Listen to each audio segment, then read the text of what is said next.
Ladies and gentlemen, as a courtesy to those around you, please silence all communication devices at this time. Our program is about to begin. Please take your seats.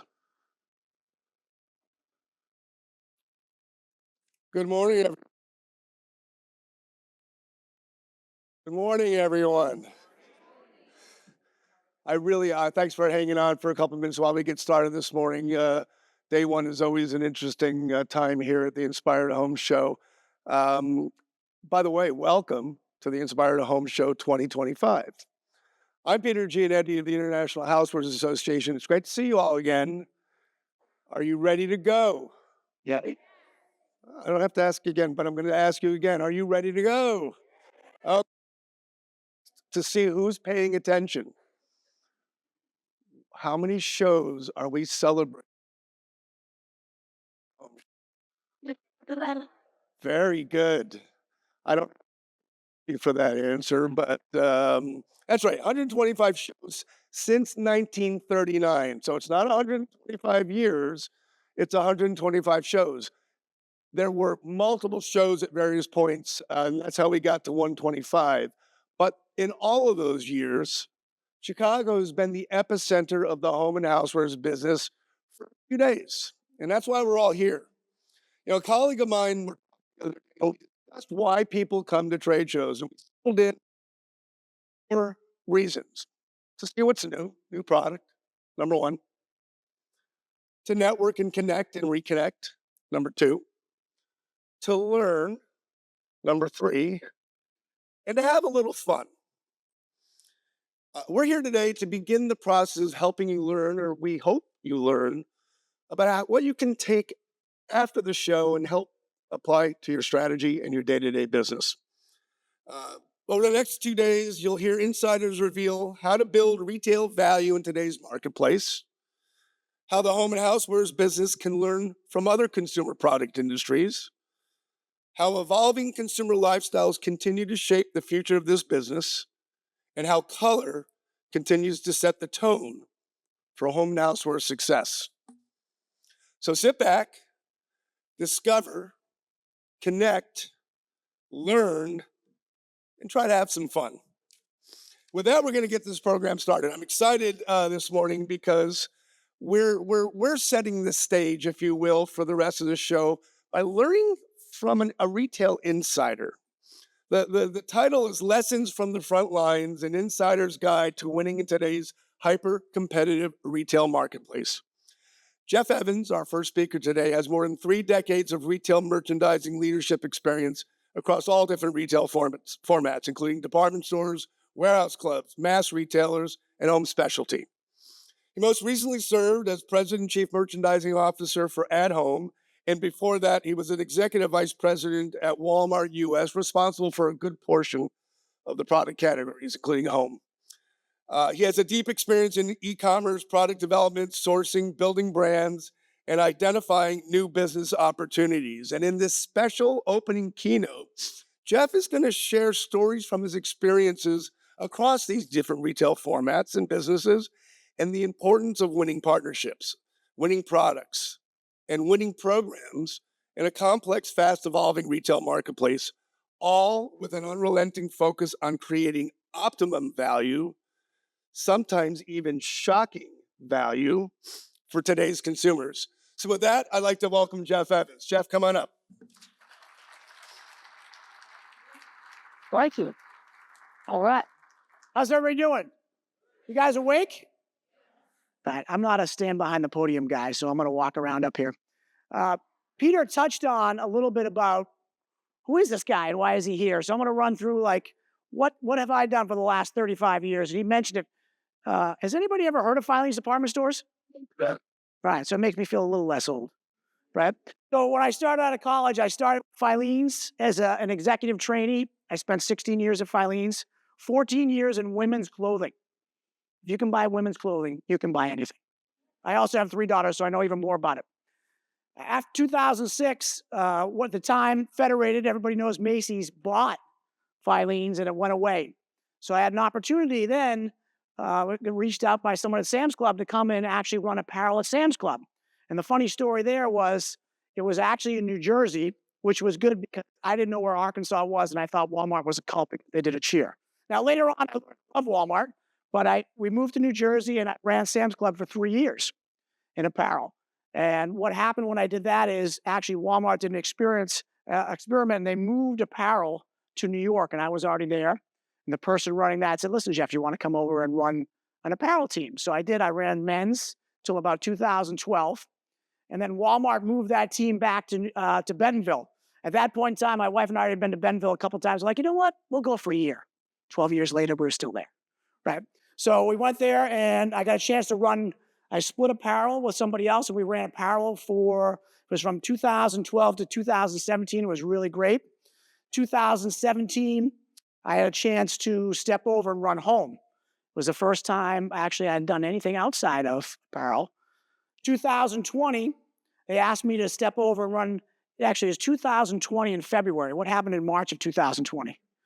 Yeah. So I stepped over and got a chance to run. It's called Entertainment, Toys, and Seasonal. So think about the categories I had for COVID. And actually in 2020, we put e-commerce and stores together for the first time. Walmart had always kept it separate. So I had both stores and e-commerce, and we got to put that team together.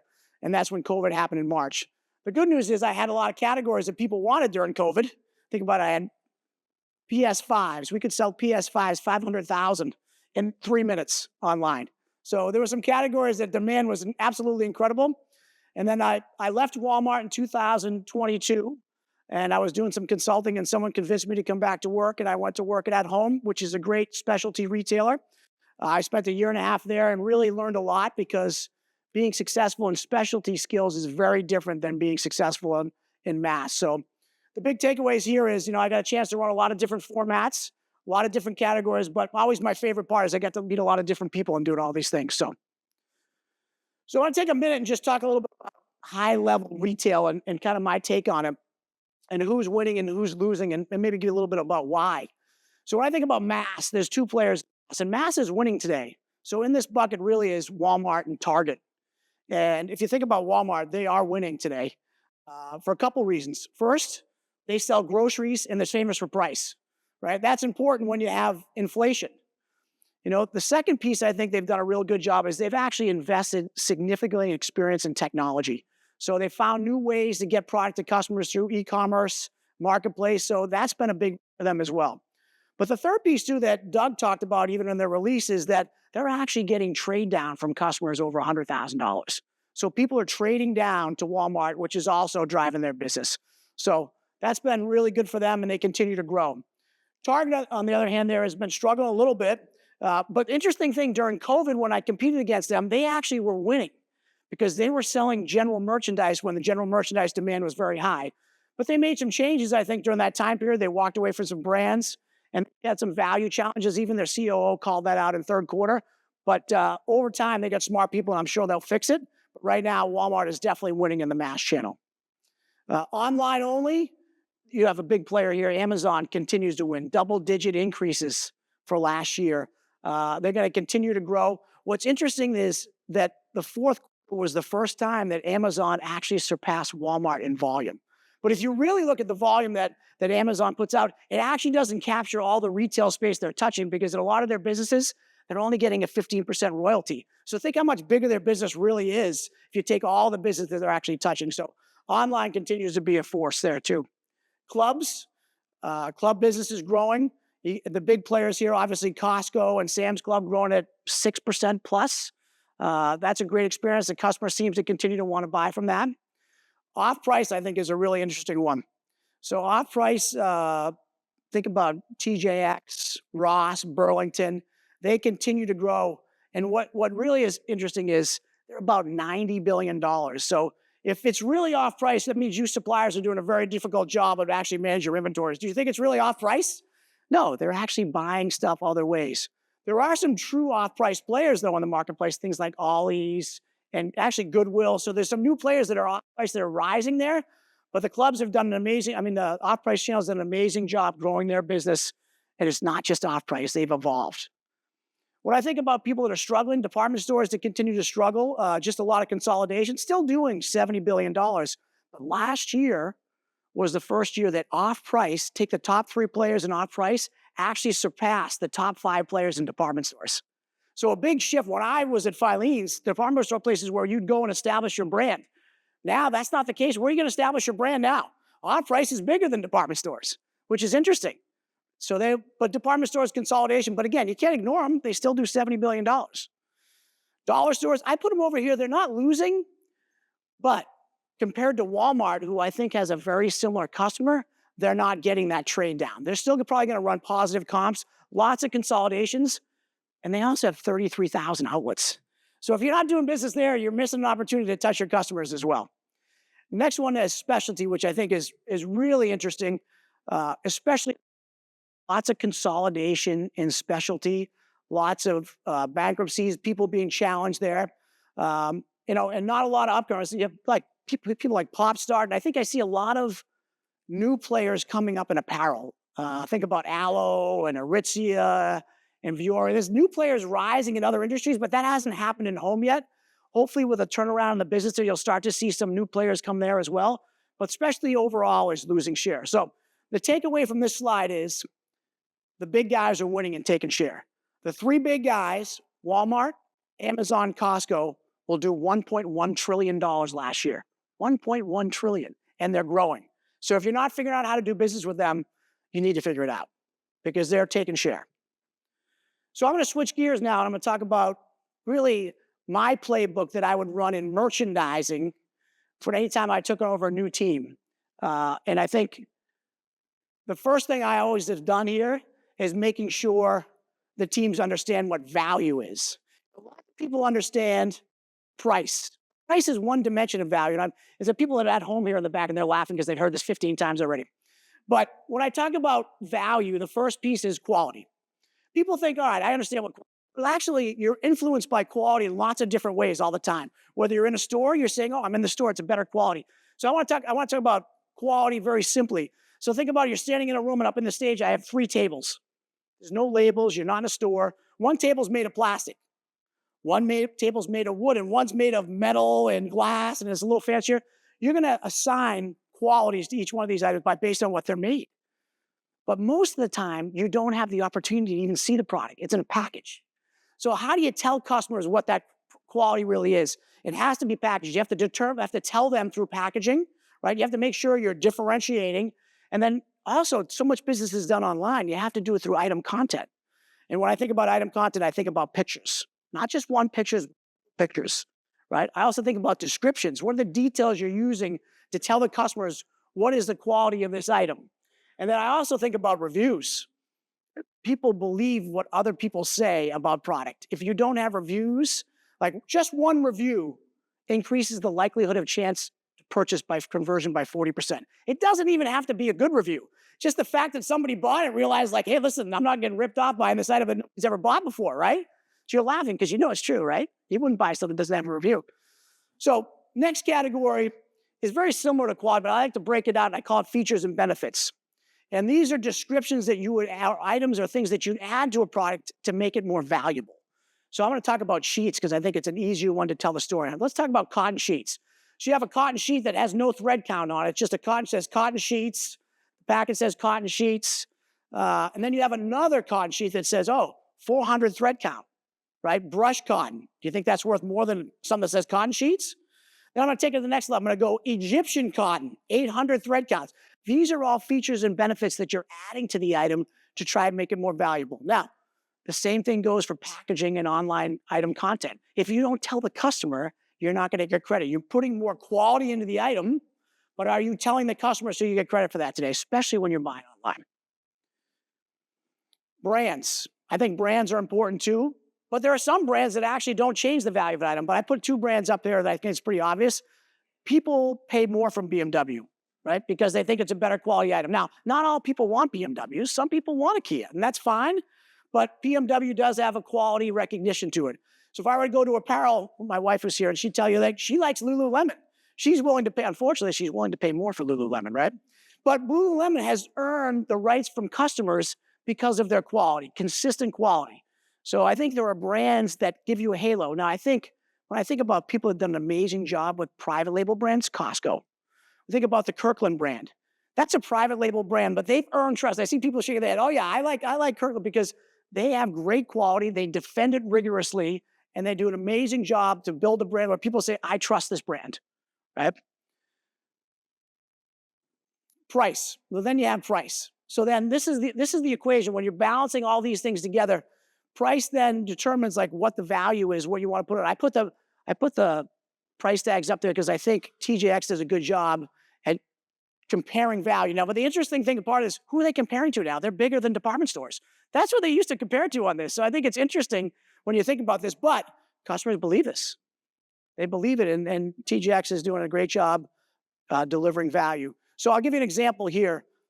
At Walmart, one of their best items has always been an annual event, an 800 thread count sheet. But you know what they do with it? They price it at $30. People right away know that's an amazing value. So playing with these components, determining where you want to play is very important. To me, it's just about educating your team. Make sure they understand this and determine where you want to be and challenge the team to make sure they also know what's going on in the competition, because this only works if you understand also what else you're out there competing against. Second piece I always talk about is the customer lens. And you should be thinking about the customer in every single decision that you make. The first piece I think about here is what type of data do we have on the customer so we can learn what, right? So when I think about that, obviously POS, what are they buying and not buying? If something's not selling, why? But you also might have loyalty data, or you might have reviews. I love looking at reviews and finding out what a customer is telling about that. So first story I'll tell is when I was in home, at a mass retailer, one of the things that we did hear from the customers is said that we didn't have good quality. Now, I wonder why they would say we didn't think we had good quality. We sell general merchandise in a grocery store that's famous for price. Well, of course you think we don't have good quality. But the interesting part is we could have items that were the same or better quality than competitors, the customers still think we did something to ours that made it worse. So it's very tough to overcome something like that. But we were determined at home that we're going to figure out how to change the quality at home. So what we did is we took reviews, and this was in 2017. We had reviews, but nobody was really using them. So we set the bar and we said, listen, we want to make sure everything in store is 4 stars or better. So then we went through and we gave the data to our suppliers, we gave the data to our merchants, and we said, listen, how do we fix this? So items, if you're below 4 stars, your item's at risk of going away. Guess what happened? A lot of people went back and said, well, how do we fix these items? They started looking at their reviews and they started to improve the items. We would go through exercises where I'd go with the merchant and say, listen, how many items do you have below 3 stars? I mean, that's really bad, right? How do you get, but the problem was we had some really big volume items below 3 stars. So how do you solve it? Like, wait a second, this can't go away now. So we had to develop programs to figure out how to do that. But what we did do is over time, and I was there for 3 years, we took the ratings from 3.7 up to just over 4.1. And actually the home business at that time when I left was one of the best businesses at Walmart. That was one of the components of why. So really listening to customers, evolving, and then really getting an entire supplier base to move in the same direction can actually move the needle. The next story I like because I think it's really about customers, really about merchants and suppliers and how emotional they are when it comes to their product. And this particular item was a outdoor pillow, right? And we had an example where we were priced at $9.99 and the competition was based at $6.99. So if I ask the merchant says, our pillow's better. They always say their pillow's better quality. And I said, okay, well, why don't we get the 2 pillows and we'll put them together and we'll walk through to see, like, is it really better quality? So she said, oh yeah, okay, let's do that. So we get them, we pull them together, and the first thing we ask, we see the 2 pillows there, are they the same size? Well, the pillows are the same size. She goes, well, our fabric's better. So we feel the fabric. And if a customer, again, this is not her feeling the fabric, it's the customer feeling the fabric. Is the fabric really better? Well, the customer knows, I know it's more expensive, but is it better? No, the fabric's not better from a customer standpoint. All right, so what else is better? Well, the feel of the pillow is better. Well, I said, does the customer really know what's in the pillow? Because it looks the same to me. She said, no, the customer doesn't know the pillow. So the end result was, I said, is your pillow really better? She goes, no, our pillow's not really better. So again, I think you have to think about, like, we get very emotionally attached to product.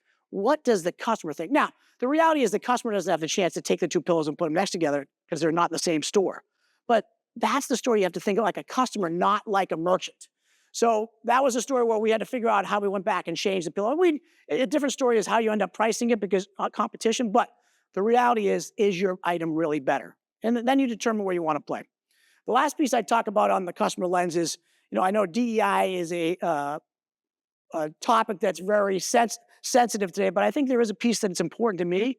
When I think about winning in the marketplace, I think that my team needs to look like my customers. Now, I also think that my team needs to be capable of being able to do their jobs as well. So the tricky part is, how do you make sure you build a pipeline of diverse talent so that your team can look like your customers and put the right people in the job? So I've seen many times that if you get the right people in the jobs that understand or asking different questions like your customers, you're going to win. So the key, though, is making sure you're putting people in because they actually have the skills to do the job. So I'm a big fan of that, and I've seen it work many times before. Next topic, we're going to talk about power of an item. This is my favorite one. Nothing like getting an item, and I think an item can change the trajectory, not just of a department, can change the trajectory of a supplier. So I'm going to talk about when I was at Sam's Club, and we had a good buyer, and we were selling a lot of hoodies. Just hoodies, and they were about $25. And we wanted to blow up the hoodie category. So she worked with a supplier and developed a hoodie. It actually was under the label called Green Tea, which is a label versus a brand. And she put faux fur in the inside of this hoodie, and she was able to hold the price. Now, when people go to shop apparel, what's the first thing they do? They feel it. That's right. They walk up and feel it. So if you walked up and felt this hoodie, it'd be like a Restoration Hardware blanket. You'd want to bury your head in it. So as soon as this item hit the floor, it took off, right? Because we kept the price the same, but we improved the item. So then what happens is we go back to the supplier, we bought more, and then we rolled it out in kids, girls, boys, men's. We had to do a men's and boys version that was different. And that year, we sold 1.3 million units of hoodies. 1.3 million units. So that's one example. But what also happened to that supplier is they had more business in other categories. Because sometimes when you're working tight on a shock value item, the reality is the margin isn't there. So you hope that you can grow the rest of your business, but it can get you in the door. It can get you in the door. Another story that I like in when it comes to shocking values, I had a DMM approach me, DMM and a buyer, and they said, listen, we found an item in the marketplace, and this item is currently $1, but we think we can make it for 50 cents. I said, well, that's a huge drop. You cut the price in half. And they said, yeah, we think this is the right price. I said, okay. I said, what's the margin of 50 cents? Well, it was 10, which I'm not going to get into margins, but I can tell you that's lower than we want it to be. But remember, you put dollars in the bank, not margin percents. I just want to say that. So I said, let's do this. Let's test in 10 stores, 75 cents and 50 cents. I said, okay, we'll do that. So when we did that, what we found out was the velocity at 50 cents was incredible. So we went back to the supplier and we said, listen, based on this velocity, this is what we think we can sell. So the supplier worked in the numbers, it got us and doubled our margin rate. Doubled our margin rate. So then we rolled that item out and we sold 100 million units for $50 million, right? So at the end of the day, at 20%, that's $10 million in the bank that we didn't have before. I'll take that any day of the week. So some people get stuck on rate. Sometimes it's just dollars. It depends on who you're playing with. You have to figure out to make it work, but this is why I get into retail. This is the fun part. Selling things, selling a lot of things. I love the presentation here, just amassing out key items. But again, key items are a way to get in the door. The suppliers also won because their business expanded to other categories. So it's a way like, listen, how do I get in the door of some of these companies? You know what? Come to them with something that they don't have. That's shocking. You'd be surprised.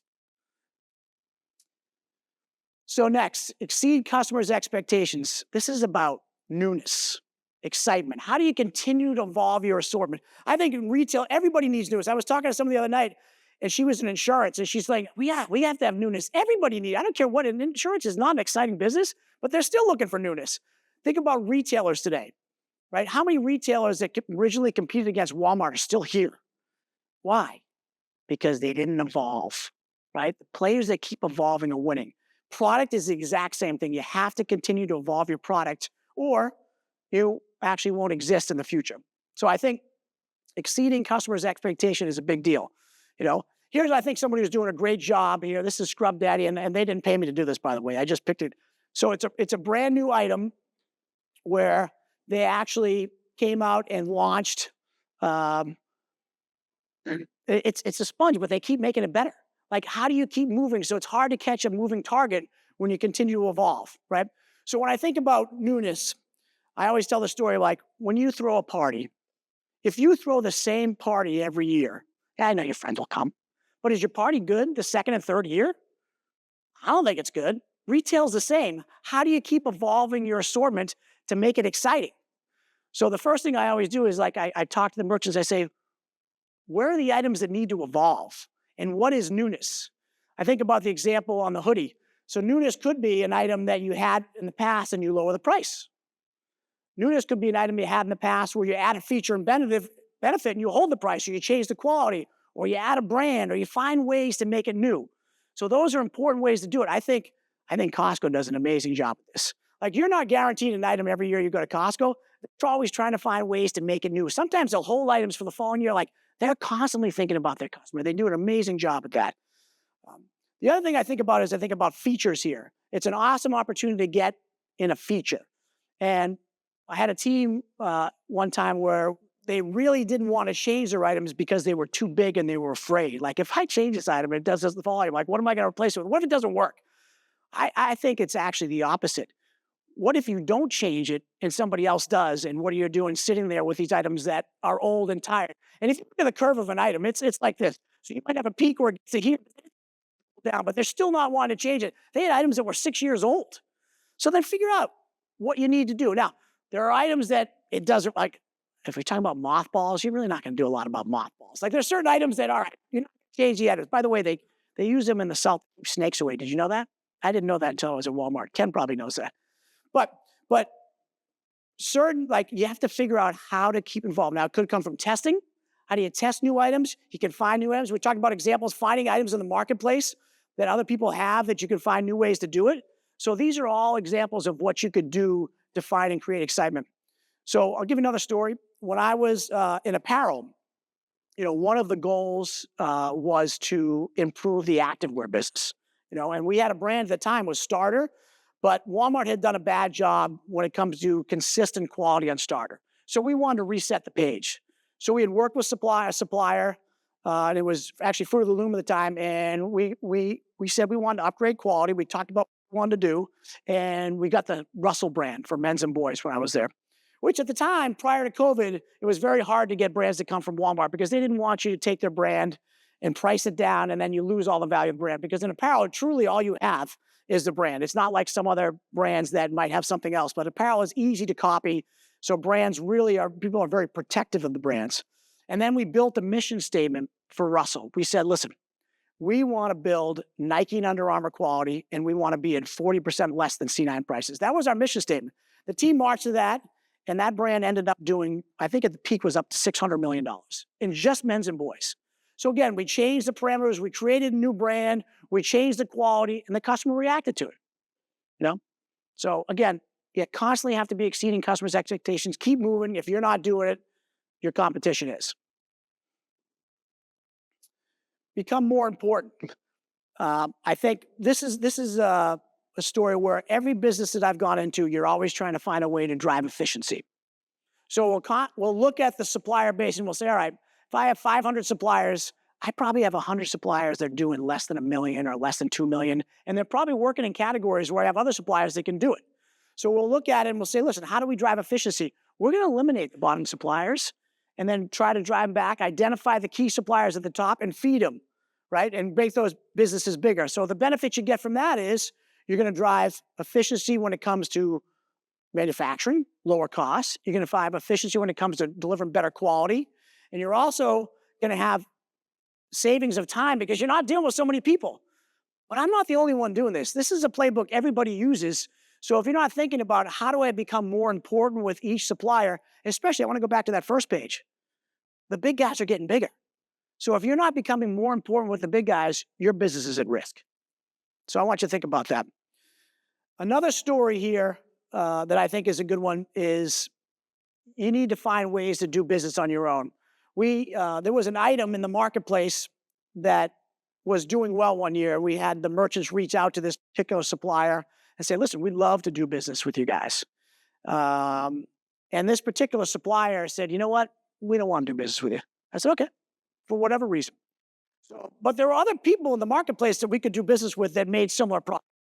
We partnered with another supplier and developed, evolved in a similar type of assortment, underpriced that supplier, and within 12 months, we were doing $75 million. So if you're that supplier, why would I give up that business? Because that had to hurt their business. Again, we wanted to do business with them, but it was a category that was in the marketplace, and we could clearly do that. So I would make sure that if I were the opportunity, I want to make sure that I'm taking control of my business and I'm doing it myself versus giving it to somebody else. So the big point here is take advantage of all the opportunities when people come to you. And I think after COVID, it's evolved a little bit since then. That was pre-COVID. And then also, how do you become more important to key suppliers? Partnerships. This is an important one. When I think about partnerships over the years and how it's developed for me, when I was in department stores, they had relationships with suppliers where they would pay for the margin.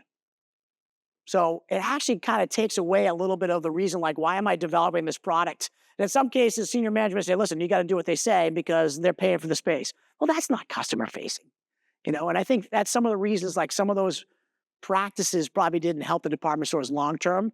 So that to me was not a healthy partnership.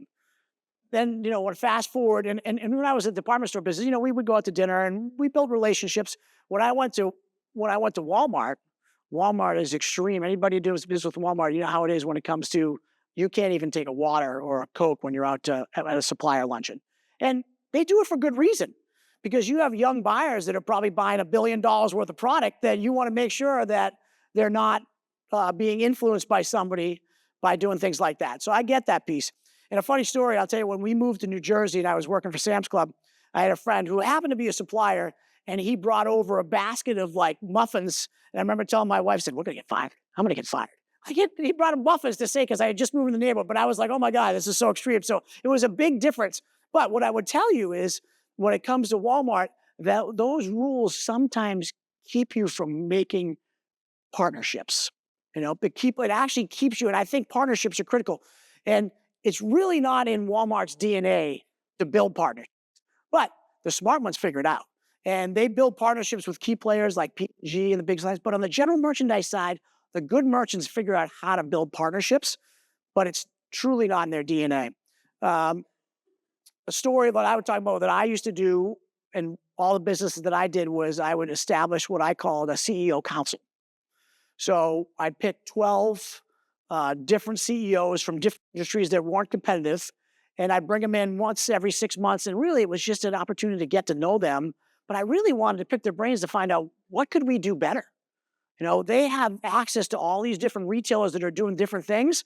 So how do I get access to that to figure out how we can do things better? And we would share things with them about what we were doing to get their feedback. But it was so helpful for me. And then we built partnerships with these players over time, which I think helped us as well make better decisions on the general merchandise side of what we could do. Another example, I think, of partnerships is all the brands. So when I was in apparel, again, the goal was to try to upgrade quality, because the customers always said we didn't have the right quality. And honestly, Walmart, we got what we deserved for a long time when it comes to quality. But in trying to get brands, I talked about Russell, but there were about 6 other brands. It was Russell, we had And One, Ben Hogan, a bunch of brands that we brought in. But in order to convince suppliers to give us our brand back then, I had to tell the story of what we were doing. I had to convince them that our goal was to try to upgrade the quality at Walmart, to take it to a different place, so that they didn't feel like their brands were actually going to go to a place to die. Because that's a real thing. I have a brand here. Like, if I give you this brand, there's no value after I give it to Walmart. Well, we did this. We brought it in. And between all those brands and Russell, we added about $2 billion over the 5 years in apparel at Walmart. And those brands and those buildings were all pieces of that puzzle. Lastly, what I think about partnership is about building trust. A supplier told me once that they had money to give. They wanted to give money to help us drive our business, but they were actually going to give it to another retailer because they didn't have a relationship with my team, but they had a better relationship with a competitor. And they felt more comfortable that they would get a better return on that investment because they knew those people, but they didn't know our team. I said, well, that's a problem. And I think what that comes down to, again, is about people bet on people. They don't bet on companies. Like, I know they could probably do more business with a bigger company, but if I don't think I'm going to get a return and that money's going into an abyss, I'm going to go to the people that I'm going to bet on, and I'm going to try and get a return on that. So people bet on people. And I think that's such a basic thing, but it's true. And that's why partnerships are important. And people will say, all right, well, it's great. Like, I want to be a partner, but how do I get to be a partner? It's not that's easy. Like, how do I get to be a partner with some people that don't have any time even to meet with me? And I would say that what you need to do is you need not to be a salesperson. You need to be an advocate for them. First of all, you need to understand your retailer because they're your customer. So you need to figure out what they're doing and what their needs are. And you need to come with solutions. You need to come with solutions and not just come there and feel like a salesperson trying to sell them. Because if you can solve their problems, I guarantee over time you can build a partnership. Now, you may not have a lot of chances to do that because you may not meet with them very often. So you need to take advantage of all those opportunities that you have. But that you have to come with solutions. And I tell you right now, if they come into a problem in your categories and you're the person bringing solutions as opposed to being a salesperson, they're going to think of you. They're absolutely going to think of you. So, key takeaways. Number one, really, if I'm someone in the marketplace today and I'm a supplier and I want to figure out how to win, I need to make sure my team is educated. Understand the levers of value, making sure I'm using packaging and item content to drive my items. The second piece is I want to make sure that I'm using the customer lens in absolutely every decision you make. And really knowing your customer is understanding what else they're seeing in the marketplace, whether it's online in stores, and then making sure you believe in the power of an item. The item could get you in the door. It may be less profitable to start, but they could open the door to a much bigger business. And bring in newness. Like, how do you find newness and exceed our customers' expectations? How do you bring new things to your customers that they don't already have? Like, how do you find that? Or how do you take an item that's existing today and evolve it into something that nobody has today, whether it's prices or quality or brands? And then finding ways to become more important. Again, don't be a victim. Play offense here. How do you find a way? And that's really back to the same thing on the last one we talked about building partnerships. It's really about coming with solutions.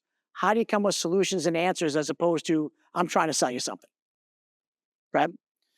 And that's really my words of wisdom, Peter, for today. I hope it was valuable. We're good. Ben. We're going to have some time for questions. There's a gentleman in the back who is with us who will have a microphone, so wait for him to get to you. But I want to ask you a question, or maybe a question and a half first. You talked about your days in department stores, that's where you would launch a brand. In today's marketplace, you're a relatively new, you're Scrub Daddy, you're a relatively new company. You don't have the scale yet to launch a brand with a Walmart or with a Target. Where would you tell them to launch their brand right now? I think marketplace is the place where you're going to have to start today. You're going to have to start it on marketplace. And even big players like Walmart are looking for new places, but they're using marketplace as a place to test it and start it. That's a good place to start. And then from there, how do you grow from there and prove that it works? Because that's where they're finding new items as well. Marketplace is probably the best place that I would go and recommend. And then lots of retailers have programs on new items. Walmart has a program that they run every June where they bring in new suppliers, usually made in USA type stuff, but they're also looking for new things as well and new ideas. So people are on the hunt for innovation. But you truly have to have an innovative item. It can't be a Me Too item if you really want to get out there on the marketplace and launch it. Are the marketplaces really incubators to move in line? They are. Absolutely they are. Absolutely they are. There's plenty of examples where marketplaces have moved items inside. But think about also too, I think the best way to get it is a feature.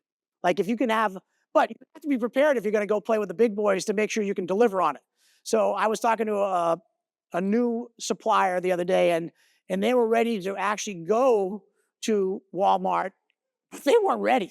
Like you got to make sure you got one chance to make a first impression. Make sure you're buttoned up and everything's in place because they're going to expect a lot of things from you that you need to make sure that you are in the right place to execute on that. Because if you don't make a first impression, the way they want you to, you may have one chance and be done. So that's very important to make sure you're buttoned up. One more quick question, and we'll turn it over. This industry is missing a category-killing specialty store right now, since the events of the last few years. What do you think the specialty retail channel needs to do to sort of recapture that lost customer? Yeah. I think with the loss of a lot of the players out there today, there are some smaller one-off stores that actually do some cool things if you look in the marketplace, but there's a big need for creative new products and a shopping experience where you can browse that today. Now, who is winning today and is actually taking all that is really the off-pricers. They're winning there today. But you can't consistently find what you want at an off-pricer. So you need somebody who's actually going to carry, whether it's brands or items and categories that you need. So I think there's a lot of opportunity out there. I'm not sure I know exactly what the format is, but there will be new players that rise in specialty, just as you're seeing in apparel. I just think there's a lot of headwinds today because of the home industry and a 30-year low when it comes to housing sales. But I think there'll be some new players you have to keep an eye on. Can't tell you exactly what it is, but there's some other players out there that they can make it through some of the challenges over the next, 2 years, especially with the tariffs, that there'll be people that rise out of the ashes for sure. Let's turn some questions over here. Hang on, we're going to get you a microphone. Hold on. Right up here, Matthew. Raise your hand, please, again, miss. Thank you.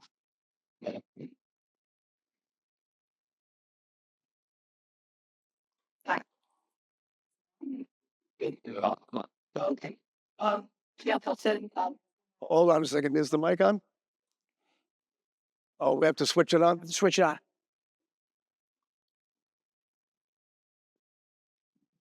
There we go. Thank you. You're on. Yeah. Gail Helter, my husband and I own an online retailing business. You mentioned about forming partnerships, which we understand is critical, and you said come to people with solutions. The gap is how do we get a seat at the table with someone that was in your position at Walmart or Filene's? By the way, I grew up going to Filene's Basement. I grew up in Boston, so awesome store. He's a Boston guy himself. Yeah. So how do you get a seat at the table with someone in your position to come to them with solutions? Yeah, it's not easy. I'm not gonna lie to you, but I think you have to have something that stands out. You have to have an item, something of differentiation versus the competition. And then you also have to be careful because a lot of these things can be duplicated very easily. So be smart as well and make sure you're buttoned up. And because a lot of the industries we're talking about, you can't patent a lot of these products. So you have to be smart, but I'm not saying it's easy. But you have to find a way to differentiate your product versus what's in the marketplace through one of the value things that I talked about. That's why I like to talk about that, because then you can go look and say, well, why is mine different than this? And that's the pitch that you're going to use when you get there. Getting the seat at the table is not easy. And I'm not saying I have a solution to them. There are people in different parts of the country that specialize in those retailers that you could reach out to. Again, be careful when you're dealing with those and don't sign anything unless you really know what you're signing. That's the advice I can give you. I'll get you in a minute. Over in the corner. So, William Owens from Amazon Business. So I guess my question was, how do you do the B2B marketplace versus like B2C as far as building your strategy and growing your business? So that's really not my specialty, the B2B piece. It's a good question. I know there's a huge business that is open today because of some of the retailers that have now stumbled. But I think the B2B piece takes a whole different infrastructure to deal with that piece. And that's not really something I could answer, to be honest with you. But I do know there's a huge opportunity there. And if you can figure it out, you're going to be a winner. And the goal would, a lot of those and overcharged. So they're looking for options. If you can figure it out, I think there's a huge business. Right answer to your question, though. Right. We have a couple over here. There was a woman in the white first. Hi. For a new brand, is it detrimental to start selling your product on Amazon before you try to promote to bigger, like a Walmart or no? No, I don't think so. I've seen because of some of the data today, people can find out where your brand's selling, and if it's working, people want it. For sure. If it's working, people want it. So I think back to your point earlier, you got to get in where you can because it's not easy. So I think you got to get in there, but you have to be smart on how your brand is portrayed, item content, pictures, whatever, so that when you do have the opportunity to expand, because you might not have the opportunity to expand up here if you're playing here. You'll be able to play with all the other players here, but if you want to go from here to here, that's going to be harder. But let me tell you where the volume is. It's here. So I think for sure you could do that, but just be smart in the decisions you make to protect your brand, but don't do what somebody else did and give it to somebody else. Back to my story before. Does that make sense? Right here. Hi, I'm Vicky E. I'm from Boston as well. Some And Bostonians here today. I know, right? I think I want, could you talk about something about return? I think that's kind of a big part and then big cause of the whole thing. Returns. I Oh, I could talk about it, but I don't have an answer. I don't have an answer. It's going to continue to be a problem. When I got chances to walk the return centers at places like Walmart, I just can't even believe the amount of stuff comes back. So I couldn't believe the stuff that probably comes back in Amazon. But I think there are things you can do on the site to minimize the amount of returns. And I know a lot of people are working on that, but you're always going to have returns as a problem. So how do you, especially if you're playing in apparel, the nature is, and I don't want to call my wife up, but this happens all the time. We're buying multiple sizes when we're buying apparel, for sure, and the stuff's going back. The room doesn't do that. So how do you manage that by giving a clear chart on how it's going to fit, or use some of these VirtuFit type things? There are also other new technology out there where you can do custom fit type stuff. I'm actually on an advisory board of a company that does that really well, and Carhartt actually is doing that on their website if you go look at it. So I don't have a solution to solve it, but there are, I think, things you can do to reduce it and make it better. But in certain categories, especially in I apparel, think retailers need to tighten it up a little bit right now. I think they are. Whether they need to or not, they are. And the returns in all of retailers, you're going to see it starting to tighten up and happen. Like, that's one of the reasons Amazon does such a great job. They take everything back. But I think in the end, they're trying to figure out how to solve that because it's a huge issue. And they're going to continue to tighten it. I know lots of apparel retailers have already tightened it up, and they did that for last Christmas. I think that's a general trend that's going to continue to happen because it's a big problem. I'm going to piggyback on that question for a second. It just made me think of it. And Walmart is starting to carry refurbished, reconditioned product. There's a sustainability story. There's a value story. There's a young consumer who's kind of walking into the marketplace. Do you think the refurbished business is going to continue to grow? And what is the mainstream retailer's opportunity in that category? And how does that sort of align to the vendors and suppliers at this show? Absolutely. It's absolutely continued to grow. I mean, I think about electronics, refurbished electronics. A couple of players out there do a really good job with that. And sometimes they offer warranties on some of those things. The problem then becomes is you're competing against your own product refurbished, which is a different challenge. But it's going to continue to grow because it's a major problem. And people are trying to find a way to monetize some of these returns that come back. And that's the other reason when I go back to the off-price piece, the big players don't really want to play in that. That's why you're seeing a lot of these other players, the true new off-pricers, are taking that product and actually selling it. And that's where there's a lot of new innovation when it comes to retail. When I think about Goodwill and other places, these are the people that are going in and picking up Ollie's. They'll take product that like other off-prices won't take right now. And that's why they're winning, because there is a lot of product in the marketplace because of returns. Does that make sense? Any other questions? We have one over here. Just got time for a couple more.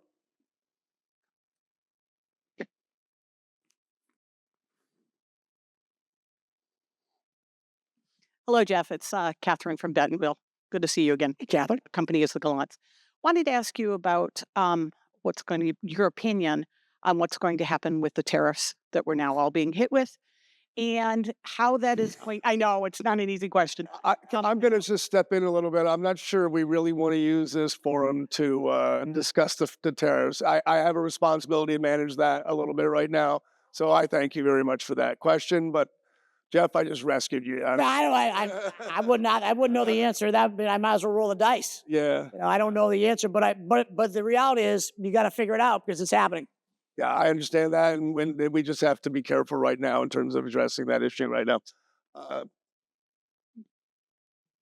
Hi. For an international brand to enter the US market, what should be a good starting point in terms of distribution, in your opinion? I mean, I think it depends on the brand. Depends on what you're trying to do. I think what you have to do is you have to take a hard look at the retailers that we showed, and there's a lot more, and then where is the best fit for your product. I mean, I couldn't tell you that without knowing the product. There's lots of different ways to do it. Marketplace is a good way to do it, but it depends on the product and what you're trying to do. And I think you'd have to take that offline if you want to figure out how to do it. But study the retailers. Where would that fit best as a stepping stone to launching, and then figure out how you go from there. But you have to build a detailed plan of how you want to attack it, and then figure out how to get it in there, because it's not easy. Anyone else? Right here, one more. Hello. Hi, Renato from Brazil. It's not really a question, just to say congratulations, because your presentation is really fit to inspired show. And as a Brazilian brand that's succeeding right now, I think it's a masterclass. And if you manage to tick all the boxes of your presentation, you succeed. Well, thank you very much. Congratulations. Thank you. Jeff. That's a good ending question. We'll drop the mic. I am going to leave with one thought before we let Jeff go. I think we often wonder if the bean counters are the ones in charge at retail. And yes, to some degree that is happening. Jeff is a merchant, and he just discussed the ways to sort of balance the financial needs of an organization with the opportunity to win through merchandising. Jeff Evans, thank you so much for your presentation. I appreciate it. Very well done. Thank you.